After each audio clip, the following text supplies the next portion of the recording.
इनका तो प्रोग्राम एकदम साथ बंद हो गए, प्रोग्राम साथ बंद। हाँ आजान नहीं, प्रोग्राम जैसे पूरा खत्म हो गए। एक दिन गई कलकत्ता, कलकत्ता जाके 5000 रुपया एक दिन में लेके आई। अरे अब घर के अवस्था बड़ी खराब रहा।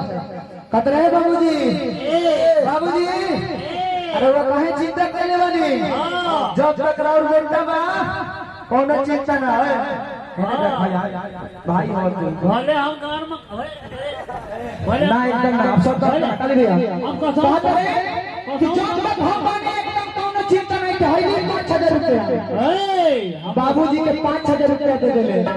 बाबूजी तो बड़े खुश भइले कि वाह बेटा।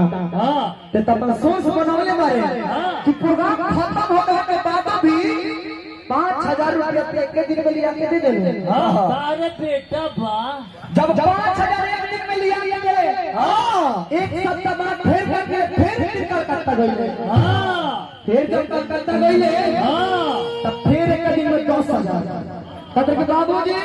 हां ए बाबूजी हां लिखे है 10000। वो कैसे रे 10000 फिर दे ले। और बाबूजी पूछा था कि बेटा तू इतना पैसा लिया और कहां से मारे। हां कल कि लोन नंबर दे तो पैसा ला गांव के का फिर में पड़ल बड़ा। तीसरा दिन का भाई। हां तीसरा दिन जब फिर कलकत्ता गए बाबूजी मन बनले बारे कि साला कोनो गलती काम करके पैसा जरूर लिया होता। तब बाबूजी का कइले जसई लिया के अब 5 चल गए बाबूजी। भाई 5 ली 10000 अब फिर 5000 ते काम कम करतारी। तो फिर जीजे करके ला नंबर दे पैसा ला काम पका जाता रहो। बाबूजी बोले बन करी बन बैठे बनबे अब का कइले नहीं हुरा के का अब गोड़िया अरे बाप गोड़िया जब 3 लाख मरले नु तने रोहित मुंह माटी ले लेलो। हम पूरिये का गिर गइले। कल के बाबूजी पैसा कमा के लिया अरे वो के दे देनी। लेकिन वो बात पूछ ले मानी हम नहीं बतैले।